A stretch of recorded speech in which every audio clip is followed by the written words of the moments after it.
Sigmund Freud es el padre del psicoanálisis y quizás también de la psicología como la conocemos hoy en día, ¿eh? Para entender a Freud hay que revisar su historia, y con su historia hay que revisar las críticas que se han hecho al respecto. Sigmund Freud era un médico de Viena. Freud trabajaba con su amigo Joseph Breuer, y ambos estaban trabajando en entender a las histéricas. ¿Pero qué son las histéricas? Las mujeres vienesas eran mujeres que tenían trastornos de habla, de audición, también tenían parálisis. Y lo curioso es que no tenían ninguna enfermedad fisiológica, es decir, todo bien cuando revisabas el cuerpo. Breuer y Freud empezaron a experimentar con una serie de entrevistas, por decirlo así, en estado hipnótico y en estado de sueño. ¿Y qué se encontraron? Pues que en la narración de los sueños salían un montón de traumas del pasado, los contenidos inconscientes. El caso más famoso es el de Anna O, que al día de hoy sabemos que se trataba de Berta Pappenheim, una reconocida feminista. Mira qué curioso, ¿eh? Quien presentaba un montón de síntomas histéricos como parálisis en el brazo, por ejemplo. Y a partir de ese tipo de análisis, de este discurso en un estado inconsciente, pues se dieron cuenta que todo esto venía de vergüenza por su padre. Es decir, venía de un trauma inconsciente que venía cargando desde la infancia.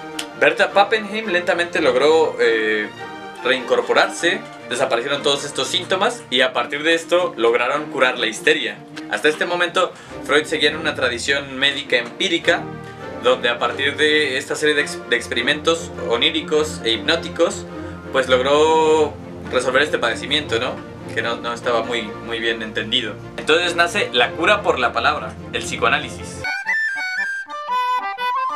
Dentro de los primeros conceptos que Freud incorporó en su sistema psicoanalítico está el de la asociación libre, que consiste en escuchar una narración con una persona que está medio dormida y medio despierta, es decir, en un estado de hipnosis, y al escuchar las fantasías que esta persona narra, pues se empiezan a atar cabos.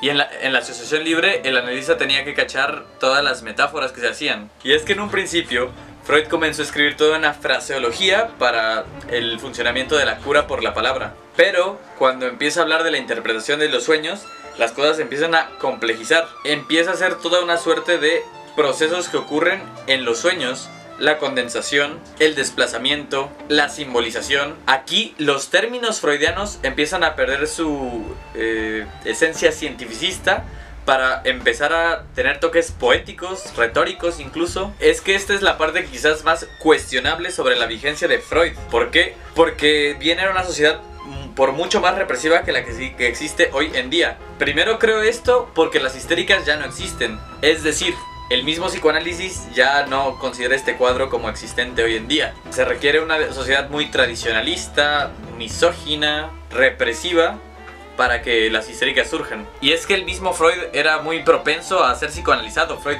era un tanto histérico. En varias ocasiones se llegó a desmayar estando con Jung, y era porque estaba en desacuerdo. Es decir, Freud se desmayaba y posteriormente hacía un análisis de las causas del desmayo y decía, no, pues es que me he enojado con Jung. Es que eso ya no pasa hoy en día. Es que uno no se enoja con sus amigos y se desmaya y se desploma, ¿no? Eso ya no pasa hoy en día. O su sueño famoso de Irma, ¿no? Que él mismo analiza, digo, manda cartas y todo, hay un discurso, hay cura por la palabra y todas esas cosas que construye en el psicoanálisis ortodoxo. Pero la realidad es que en el psicoanálisis tradicional el analista termina interpretando un montón de metáforas que, de funcionar la mente como Freud decía que funcionaba, pues son inaccesibles. Entonces a mí me parece que lo más pertinente es hacer como Freud y pues analizarte tú mismo, ¿no? El análisis de Freud del sueño de Irma, su propio sueño, un autoanálisis. Es que en este autoanálisis Freud aconseja a uno de sus amigos médicos, llamado de nombre Otto, que su paciente Irma debería seguir asistiendo a terapias porque los síntomas no están del todo diluidos. Y pues este creído de Otto lo ignora y da de alta a Irma, ¿no? Entonces Freud se molesta bastante y le escribe una carta a su amigo Breuer, me parece, pues contándole la situación, ¿no? Que le pareció bastante fastidiosa el no haber sido escuchado. Yo también me hubiera enojado porque, pues venga, él creó el sistema, ¿no? Algo de razón debe de tener. El caso es que Freud sueña que está con ellos en un gran salón. De pronto Irma se para, se acerca a él y le muestra la garganta. Le dice, oye, es que tengo algo en la garganta, me duele mucho. Entonces la revisan y pues ven que tiene una infección grave en la garganta. Pues ¿qué pasó? Que este médico Otto le había inyectado algo y lo inyectó con una jeringa sucia. Es decir, en este sueño la metáfora es que hay una suerte de venganza onírica, o no sé si venganza onírica, pero en el sueño se muestra el disgusto de Freud con el médico Otto. Poniéndolo en palabras muy sencillas, la metáfora en el autoanálisis que hace Freud está en la mala práctica médica, por ejemplo, porque en la vida real Freud supone, no sabe de cierto, pero supone que su amigo Otto tuvo una mala práctica médica. Y lo que vemos en el sueño es eso, una mala práctica médica, pero ya probada por la infección que le ha causado a Irma en la garganta. Es que ese Freud tenía problemas. Elizabeth Loftus, una muy polémica psicóloga, ya descubrió que se pueden implantar recuerdos falsos. I study people who remember things that didn't happen. We tried to plant entirely false memories into the minds of people for things that didn't happen. And we were able, through the power of suggestion, to convince people, for example, that they were lost in a shopping mall when they were 5 years old, that they were frightened and crying and ultimately were rescued by an elderly person and reunited with the family. Y pues yo creo que un mal psicoanalista fácil te sugestiona, ¿no? Y a ver qué pasado te inventa. Por personas como Loftus, esto de los recuerdos reprimidos ha quedado casi que mitificado. Claro, por algunos hay quienes siguen discutiendo. Loftus realizó un experimento que se llama Perdido en el Mall. Lo que hizo Elizabeth Loftus es, con un chico, anotó una lista de recuerdos de su infancia que pusieron ahí sus padres, pero añadió uno falso y se los compartió. Entonces cuando le pide al niño que narre cada uno de los recuerdos, pues ese recuerdo que Loftus se inventó completamente, pues el niño, bueno, ahora joven, dijo que sí pasó. Chris is the subject of a false memory experiment. The Loftus researchers had several of his family members record in a journal some real events shared by the family. A false event, being lost in a shopping mall at the age of 5, was added to the journal, which Chris read and ultimately remembered as real. I remember getting lost and I was crying, and I remember that day I was so scared I thought I'd never see my family again. I knew I was in real trouble. En la primera tópica freudiana, cuando empieza a explicar las estructuras psíquicas, habla de un consciente, un preconsciente y un inconsciente. Y es que al principio Freud creía que había partes del cerebro encargadas de cada uno de estos procesos. La neurociencia se ha quedado parcialmente con esta idea, pero ya es muy distinto esto. Esta tópica de consciente, preconsciente e inconsciente ya ha quedado olvidada y es algo que Freud refutó. Y ya, no pasa nada, ¿no? Se equivocó, lo admitió y todo bien. Además, Freud nunca terminó completamente su teoría. Constantemente se refutaba y constantemente replanteaba cosas. Siguiendo todos estos hallazgos, Freud trató de explicar a nivel cerebral qué es el inconsciente y qué es lo consciente, ¿no? Generando las estructuras preconsciente, consciente e inconsciente. O más bien, inconsciente, preconsciente y consciente. Como en escalerita. Esta fue la primera tópica freudiana que desgraciadamente no funcionó porque se dio cuenta que más bien hablaba de algo simbólico. Es decir, que no estaba ubicado en el cerebro o en ningún lugar del cuerpo. Cuando él habla de la estructura psíquica, es más bien una construcción, una suerte de mapamundi para entender al sujeto. Es decir, un mapa no es el mundo, pero ayuda a comprender ese mundo. ¿Se entiende más o menos? Y es que Freud hacía mucho esto. Por eso yo creo que un gran problema de su teoría es la falta de ergonomía. Porque uno tendría que saber qué leer y qué no leer, qué creer y qué no creer, porque incluso en sus mismos textos pues se va refutando, ¿no? Freud es un autor complicado de entender. En su segunda tópica, que ya es más funcional de alguna forma, explica las estructuras ello, yo y superyo. Y lo voy a explicar de la forma más simplista posible, ¿eh? No me voy a meter demasiado ahí. El yo es justo lo que está en medio, pero para entender el yo vamos a entender el ello y el superyo. El ello es donde están todos estos impulsos inconscientes, impulsos libidinales, a los que si hiciéramos caso seríamos como bestias. No es el caso porque existe una suerte de fuerza moral, lo que es el superyo. El superyo es esa energía moral punitiva que evita que salgan estas pulsiones. Y pues lo que queda en medio, como aplastado entre sus instintos y la culpa que se siente, pues es esta estructura, el yo. Y eso es más o menos. Vaya, que si quieren entender esto a detalle hay un montón de sitios donde pueden revisarlo. Aquí Freud ya perdió toda noción de cientificidad para empezar a filosofar. Y es que no es grave ser un filósofo, los filósofos también aportan cosas interesantes. Lo que no es tan común es encontrar sistemas filosóficos que se apliquen, es decir, que sean prácticos, en este caso la técnica terapéutica, y que estén sustentados en alguna especie de comprobación, de práctica institucional.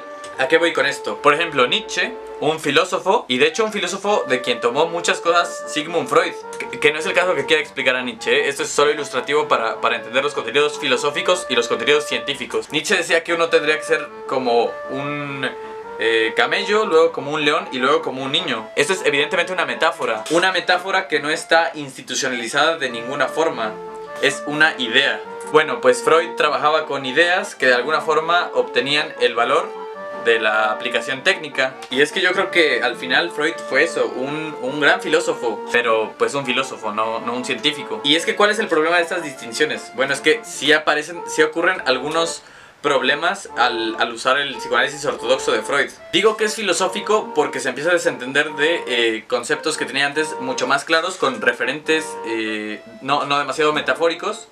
Pero después llegan conceptos como el complejo de Edipo, que si a mí me lo preguntas, complejo de Edipo es una pésima idea para nombrar lo que él llama complejo de Edipo. Edipo rey, del tema de Sófocles, él no tiene un deseo inconsciente de fornicar con su madre. Más bien es un ignorante completamente. El complejo de Edipo pues trata más o menos de representar los deseos libidinales del infante, que según Freud, estos deseos libidinales, estos impulsos, hacen que el niño desee fornicar con su madre y asesinar a su padre. Esto es más o menos metafórico, porque lo que sucede con el niño es más bien que tiene una relación de empatía con la madre, se ve como esa figura antagónica a esa madre ambiente, y por otro lado el padre es pues impostor, que el niño en algún momento descubre y venga, lo quiere eliminar.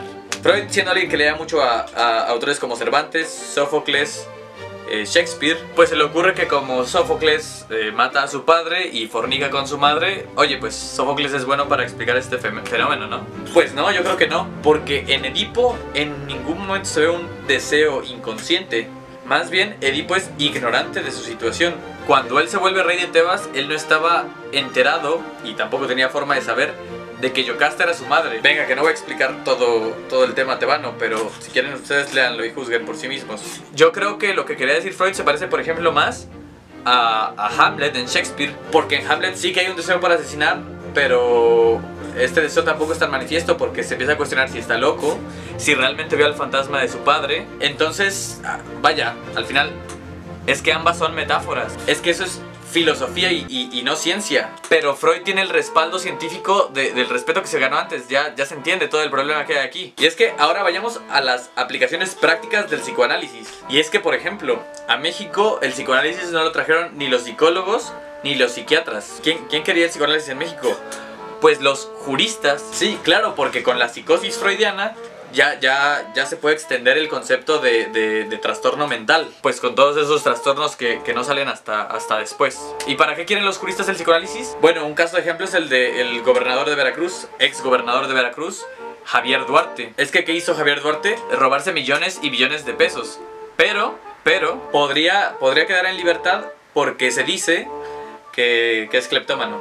Paciencia, prudencia, verbal contingencia, dominio de ciencia, presencia o ausencia, según conveniencia. Otra de las cosas que causó el pensamiento freudiano y el tomarlo como dogma de verdad, pues es el ver mal a la culpa, el ver mal a muchos valores tradicionales. Y es que en el texto de La tragedia de los comunes de Garrett Hardin, un excelente artículo, Hardin condena en un pequeño sintagma a Freud por lo que está pasando hoy en día, por el consumo desmedido de los recursos, por el mal entendimiento que hay de la libertad, y como cualquier tipo de represión, aunque sea una represión necesaria, por ejemplo para que sigan existiendo animales, para que sigan creciendo árboles, pues es muy mal vista, muy mal vista. También otro problema es que Freud tuvo todos estos hallazgos en Viena. De hecho, en la teoría freudiana, cuando él habla de la envidia al falo, cuando habla de la castración, pues ese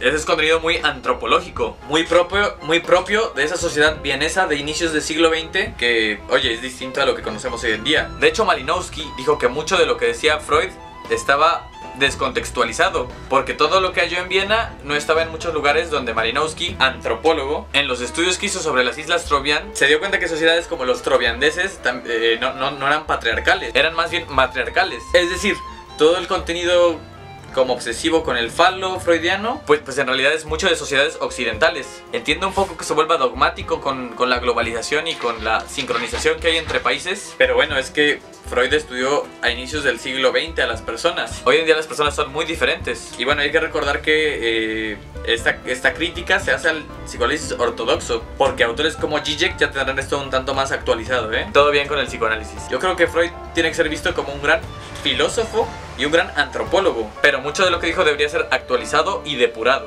Y bueno, es que no es el único psicoanalista que existe. Y bueno, al final todas esas críticas son opiniones. Opiniones que algunas personas tienen, pero otras no comparten. ¿Tú qué es lo que piensas, Ponlo en los comentarios. ¡Hasta pronto!